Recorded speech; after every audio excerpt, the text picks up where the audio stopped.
오늘 이 비유의 말씀이 한 가지의 사건을 비롯해서 예수님이 오늘과 같은 이 비유의 말씀을 하시는데, 무리 중에 어떤 한 사람이 찾아왔습니다. 그래가지고 무슨 이야기를 하냐면, 예수님, 선생님, 내 형을 명하여 유산을 나와 나누게 하소서, 이렇게 이야기했어요.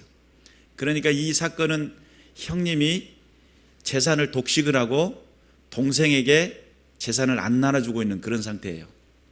그러다 보니까 동생 입장에서는 엄청 억울했겠죠. 엄청 억울했을 거예요.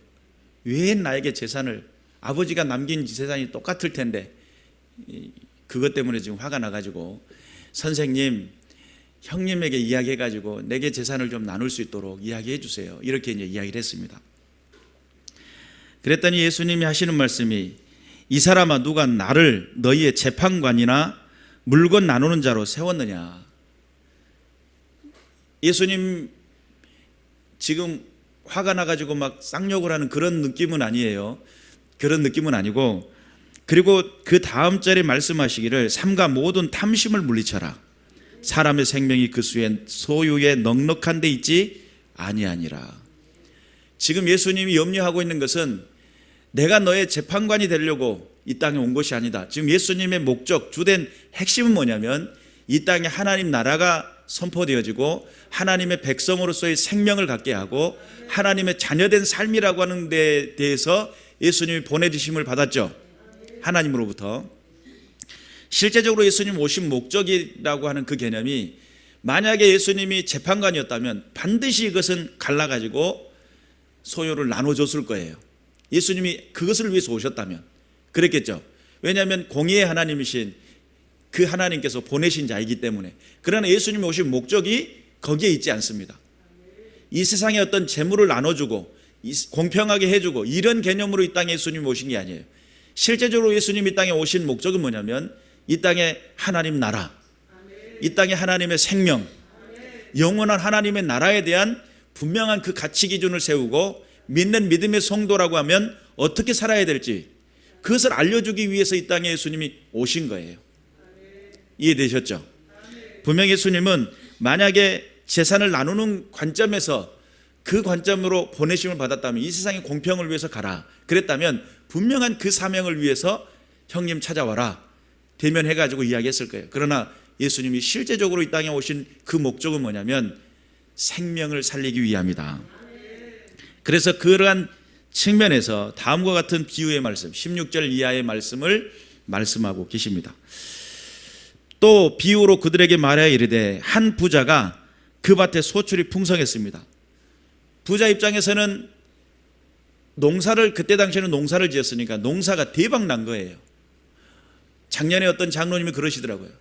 올해 농사를 지었는데 1억 소출을 받대요. 억 소리가 나죠. 농사 지어가지고 억 소리 난다는 것이 쉬운 일은 아니에요. 정말 농사를 잘 지어놨는데도 다른 사람들이 다 잘 지어버려가지고 가격이 떨어져가지고 그 가격을 온전하게 가격을 받지 못하는. 예전에 제가 우리 장인어른이 생전에 계실 때 그런 말씀 하시더라고요. 제가 이제 집에 찾아가면 앉혀놓고 나란 이야기를 합니다. 그리고는 하시는 말씀이, 내가 100원짜리 상품을 만들어 놨는데 저 날도동 놈들이 10원에 가져간다고. 이게 농사의 어떤 유통구조가, 농사가 열심히 지어서 이렇게 가격을, 이렇게 농작물을 만들어 놓으면 중간 상인이 가져가고 총 7단계에 거쳐서 판매가 된다는, 소비자까지 오는 데까지 7단계가 거친대요. 이 7단계는 저기 고집사님한테 들은 이야기예요. 그러니까 그 중간에 마진 하다 보니까 실제적으로 소비자가 사 먹을 때는 엄청나게 비싼 거죠. 그런데 그 소비자가 사 먹기 전에 밭에 작물로서 1억을 벌었다. 이건 엄청난 사건입니다. 그런데 지금 현재 오늘 그와 같은 사건이 오늘 이 부자에게 일어난 것 같아요. 그의 소출이 엄청나게 많았어요. 그리고 그러다 보니까 심중에 생각하기를, 야, 내가 이 곡식을 쌓아둘 데가 없네. 곡식을 이제 보관해야 되는데 쌓아둘 데가 없네. 이렇게 생각을 했어요. 그리고는 이 곡식을 쌓아둘 곳간을, 지금 있는 곳간을 헐어버리고 더 큰 곳간을 지어야 되겠다. 그리고는 거기에다가 물건을 쌓아두었습니다. 그리고 19절에 보니까 내 영혼에게 이르되 영혼아 여러 해 쓸 물건을 많이 쌓아두었으니 평안히 쉬고 먹고 마시고 즐거워하리라. 여기까지 진행된 말씀이 혹시 잘못된 점이 있습니까? 농부 입장에서 쌓아둘 곳이 없으니까 하우스 하나 더 지었다는 거예요. 여기까지 되어진 부분에 있어서 우리가 상식적으로 문제가 있어요. 그래서 성경은 무슨 이야기를 하냐면 하나님은 이르시되 어리석은 자여 오늘 밤에 내 영혼을 도로 찾으리니 그러면 내 준비한 것이 누구의 것이 되겠느냐 하셨으니 너의 영혼을 취해가시겠다는 거예요. 아니 이 땅에 수고하고 땀을 흘려 먹어야 된다고 하나님 말씀하셨잖아요. 내가 노력해서 내가 지금 곡식이 많아졌는데 이 많은 것을 가지고 내가 창고 헐어가지고 거기다 더 쌓아놓고 더 큰 창고를 짓고 쌓아놓고 내가 오늘 너무 기분 좋아서 잔치 벌였는데 내 영혼을 오늘 밤 데려간다고요? 세상 기준으로 봤을 때는 지극히 정상이고 또 이렇게 해야만 맞습니다. 어떻게 해요? 이렇게 곡식이 많이 주셨는데. 그런데 우리가 복음을 이해하는 관점에서 복음을 정확하게 이해하지 못하면 이 어리석은 부자와 같은 현실이 되어지고 맙니다. 잘 설명을 할 테니까 잘 들어보세요. 이 부자가 행했던 그 모든 것들은 말 그대로 잘 세상 기준으로 잘 세우고 잘 먹고 또 잘 쌓았어요. 그리고 그렇게 사는 것이 복으로 알았어요. 그리고 내 영혼이 잘 됐으니까 나도 이제 더 풍성하게 내 여러 해 여러 해 쓸 소출이 생겼으니까 먹고 살 만큼 되었으니까 내가 이제 잔치해도 되겠다 이런 생각을 가졌어요. 그런데 하나님은 어리석은 자라고 그랬어요. 그럼 우리에게 주신 물질을 많이 주신 그의 작물이 풍성하게 하신 하나님의 뜻과 그 목적은 어디에 있었을까? 고민을 볼 필요가 있겠죠. 내가 장사를 했는데 대박이 났어요. 대박 나게 하시는 하나님의 뜻이 있을 수 있겠죠. 여러분 이걸 개념을 복음을 이해하는 그 개념을 정확히 알아야 돼요. 내가 다른 사람은 다 놀고 지금 코로나 때문에 어려워지고 있는데 나는 어려움 없이 끊임없이 내 생업이 잘 되고 있어. 잘 되게 하신 하나님의 뜻이 있을 수 있겠죠. 이런 개념을 정확히 이해하지 못하면 하나님의 말씀을 하나님께서 원하시는 그 복음을 정확히 이해하지 못한 거예요. 우리 인생에게는 유통기한이 있습니다. 여러분 유통기한이 하루만 지나도 뭐라고 해요? 이거 먹어도 되는 거야? 이렇게 물어보잖아요. 유통기한이 하루만 지나도. 그리고 유통기한이 하루만 남겨놓으면 마트에서는 막 싸게 다 팔아버립니다. 왜 그러죠? 그 하루가 지나면 유통기한이 벗어났기 때문에 정상적인 물건임에도 불구하고 처분을 시켜야 돼요. 마트에서는 못 팔아요. 그렇죠? 그리고 또 빵집에 가면요 그날 팔기 위해서 만들었던 모든 빵들을 잘 구워놓고는 시간이 1시간 정도 남겨놓고는 대폭 할인을 합니다. 얼마 전에 콜롬방 제과점에 늦은 시간이 한 10시 거의 돼가지고 갔는데 문을 닫으려고 불을 끄고 있더라고요. 그 앞에서 차를 대놓고 딱 쳐다보니까 주인과 눈이 마주쳤어요.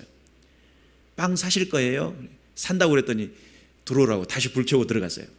그랬더니 거기 있는 빵을 몇 개 집어가지고 이제 먹고 싶은 빵만 집어가지고 우리 이제 식구들하고 나오려고 하니까 이것도 더 가져가시고 늦게 오셨으니까 이것도 더 가져가시고 살려고 한 것보다 2배가 돼버렸어요. 쉽게 말하면 양이.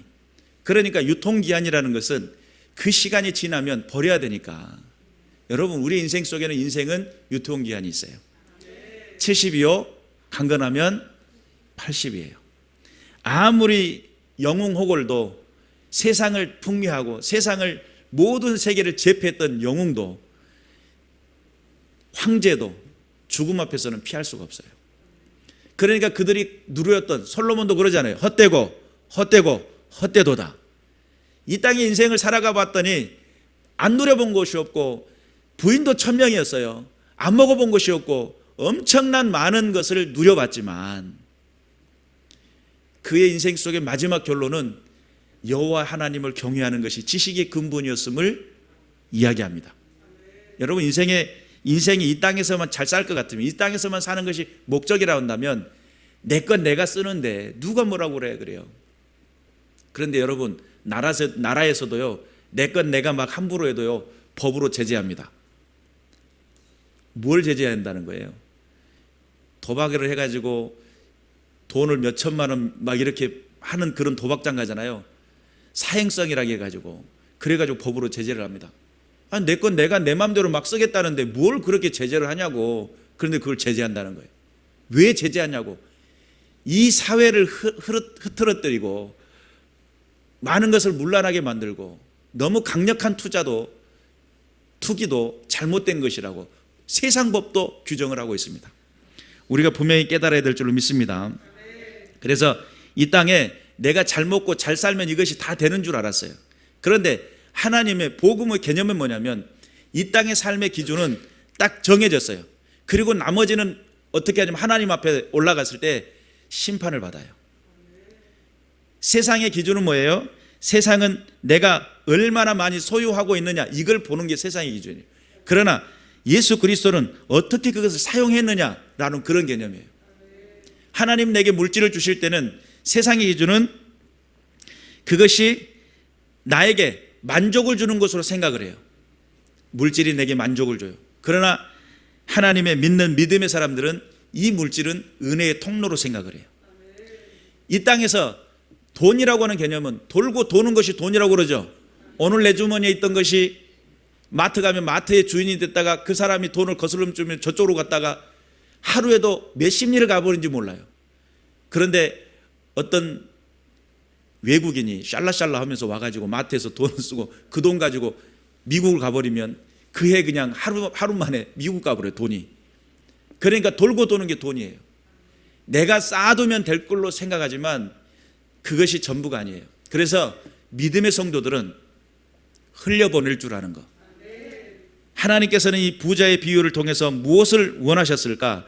어리석은 자여, 오늘 밤 내 영혼을 도로 찾으리니 그러면 내 준비한 것이 누구의 것이 되겠느냐 하셨으니 자기를 위하여 재물을 쌓아두고 하나님께 대하여 부요하지 못한 자가 이와 같으니라. 하나님께 부요한 것은 도대체 어떤 것일까? 하나님 앞에 계좌이체 하면 됩니까? 이렇게 생각할 수 있어요. 그런데 하나님은 하나님의 그 물질, 하나님의 믿는 믿음의 사람들의 물질의 개념이 어떤 개념으로 가지고 있어야 되냐면 하나님의 나라를 위하는 것, 하나님의 교회를 위하는 것, 하나님께서 원하시는 그 뜻을 원하는 것, 여러 가지 많은 것들로 생각할 수 있겠죠. 그런데 여러분, 우리가 정확히 알아야 될 것은 하나님께서는 이 세대 속에서 이 물질이라는 개념을 통해 무엇을 원하냐면 어떤 사람은 물질을 잘 버는 사람이 있어요. 어떤 사람은 죽었다 깨나도 할 때마다 다 망치고 다 망가지고 안 되는 사람이 있어요. 이게 재물복이 타고났다 뭐 이런 이야기가 있잖아요. 그러면 그 물질이 흘러 들어왔는데 한 곳으로만 고여 있으면 고여 있는 물은 결국은 썩잖아요. 이 물은 또 흘러나가야 돼요. 그러니까 이 비유의 말씀을 통해 가지고 하시고 싶었던 말씀은 탐심을 갖지 마라. 우리는 축복의 통로다. 예를 들어서 내가 많은 물질을 가졌으면 그 물질이 어떻게 돼야 돼요? 흘려보낼 줄 알아야 돼요. 여러분, 물질 많으면 많이 좋을 것 같아도요, 건강 잃어버리니까요, 그 많은 물질 쌓아놓고도요 닌거 맞고 앉아있어요. 닌거 맞아요. 물질이라고 하는 이 개념이 정말 좋고 우리의 삶에 풍요를 줄 것 같지만 실제적으로 내 안에서의 생명을 주는 것은 아니라는 거예요. 오히려 그 물질 때문에 마음속에 탐심이 생기고 탐욕 때문에 내가 병 들어가는 거예요. 정말 많은 사람들이 그걸 깨달아요. 특히나 억대 백만장자 이런 사람들이 물질을 가지고 고통받다가, 록펠러 같은 사람도 정말 미음 하나 목구멍에 못 넘길 정도로 고통받다가 그의 마음속에 나눔이라는 것을 깨달은 다음에 록펠러 재단을 만들고 계속적으로 나누잖아요. 그러면서 만족도가 생겨나고 회복이 일어나고. 여러분, 사람은 가두고 쌓이게 되면 잘 될 것 같지만 그것이 아니라는 거예요. 사람은 나눌 때 행복이 찾아와요. 흘려보낼 때 은혜가 나타나요. 나눌 수 있는 힘을 가질 때. 그러면 이 부자에게 하나님께서 원하셨던 뜻은 무엇이었을까요? 그의 소출이 많아졌어요. 창고를 헐어가지고 더 큰 창고를 세울 정도로 많아졌어요. 그러면 이 부자에게 하나님께서 원하신 뜻은 어떤 것이었을까요? 창고를 헐 필요가 아니라 그의 먹을 것이면 충분하잖아요. 또 내년에 기약이 있으니까. 그리고 하나님이 내 인생 속에 도움을 주시고 풍성한다는 믿음이 있었으니까 헐 것이 아니고 그 남겨진 것들을 나눴다면 어떻게 됐을까? 얼마나 풍성한 것을 나눌 수 있었을까? 그 가운데 나눔을 받은 사람, 여러분 누군가에게 뭔가 선물을 받으면 어때요? 기분이 좋아지죠? 최근에 어떤 장로님이 수박을 9통을 주셨어요. 근데 이놈을 수박을 싣고 오면서 한 교회마다 들려가지고 하나씩 전달을 했어요. 전달했더니 받으신 분들이 뭐 이런 걸 가져왔냐고 이러지 않더라고요. 작건 크건 기분이 좋아져요. 입이 이만큼 찢어지고 고맙다고. 고마울 일은 누가 하신 거예요? 그 장로님이 하신 거예요. 실은 나는 그냥 전달만 했을 뿐이에요.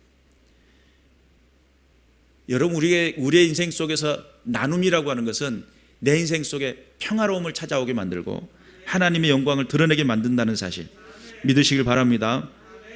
우리가 복음을 정확히 이해했다면 분명히 알아야 될 것은 신앙에서 하늘 소망에 대한 믿음의 그 크기는 소유의 태도를 통해서 알 수가 있어요.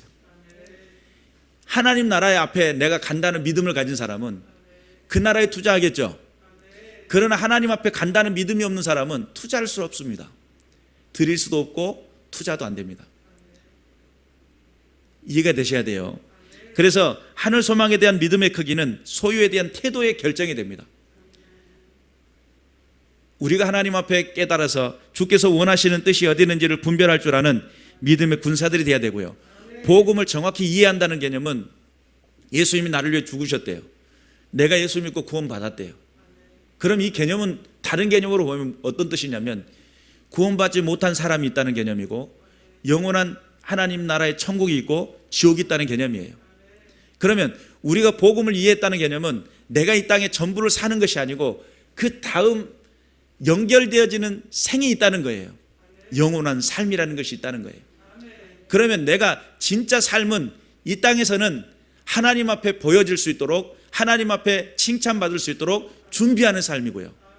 영원한 그 나라에 들어가서 착하고 충성된 나의 종아 나고는 칭호를 받기까지 이 땅에서는 준비되어지고 테스트하는 기간이라고 또 볼 수 있겠죠. 그런 측면에서 우리가 분명히 깨달아야 돼요. 그래서 우리가 이제 많은 구제를 힘쓰고 많은 전도를 힘쓰고 하나님의 교회를 세우고 왜 교회를 세워야 돼요? 박 목사 잘 먹고 튼튼하게 더 성장하면 안 되겠지만 잘 먹고 잘 사는데 이런 게 투자하는 건가요? 아닙니다. 교회의 존재의 목적은 세상 많은 영혼들을 구원하는 데 있습니다. 그러면 하나님의 교회를 위해서 하나님 앞에 예물을 드리고 그 예물이 쓰여지는 곳에 하나님의 나라가 확장되어지는 것, 그런 측면에서 하나님의 교회를 세우는 거고요. 또는 때로는 선교사를 파송하는 것, 또는 목회자를 세우는 것, 이런 것들이 다 전부 다 목회자를 세우려니까 앞에 있는 박 목사를 보고 그럴 수도 있지만 신학생들에게 후원해가지고 그들이 하나님 앞에 든든히 설 수 있도록, 이건 복음의 양성이죠. 쉽게 말하면. 그런 측면에서 여러 가지 많은 측면에서 투자의 방법들이 있는데 여러분 우리가 개인적으로도 할 수 있어요. 그런데 개인적으로 하게 되면 자기 의를 드러내는 경향성들이 있어요. 그러다 보니까 개인적으로 하지 말고 교회를 통해서 하는 것이 본인에게 유익이 돼요. 성경 한번 보겠습니다. 마태복음 6장 1절에서부터 4절인데 사람에게 보이려고 그들 앞에서 너희의 의를 행하지 않도록 주의하라. 그리하지 아니하면 하늘에 계신 너희 아버지께 상을 받지 못하느니라. 그러므로 구제할 때 외식하는 자가 사람에게 영광을 받으려고 회당과 거리에 사는 것과 같이 너희 앞에 나팔을 불지 말라. 진실로 너희에게 이르노니 그들은 자기 상을 이미 받았느니라. 개인적으로 하는 것도 어떤 측면에서는 유익이 되겠죠. 그런데 교회를 통해서 하는 것이 본인에게는 더 상급이 됩니다. 그래서 하나님의 교회 이름으로 하나님의 교회가 행동하고 활동하고 되어지는 것을 통해 구제가 일어날 뿐만 아니라 교회 이름으로 했기 때문에 하나님의 나라가 더 확장되어지고 하나님의 교회가 더 든든히 세워져 나가는 결과를 가져오는 겁니다. 그렇기 때문에 하나님의 뜻을 드러내고 너는 구제할 때 오른손이 하는 것을 왼손이 모르게 하라. 어떻게 그럴 수 있어요? 이 손 줬는데 이 손이 뒤에다 꼼치고 해야 되나? 내 구제함을 은밀하게 하라. 은밀한 중에 보시는 너희 아버지께서 갚으시리라. 그래서 하나님의 뜻을 드러내고 주의 영광을 나타낼 때에 하나님의 살아계신 역사를 우리의 삶을 통해서 나타내고 증명하는 삶을 살아갈 수 있도록 믿으시길 바랍니다. 그래서 성도가 살아야 될 방법이 있습니다. 성도로서 살아야 될.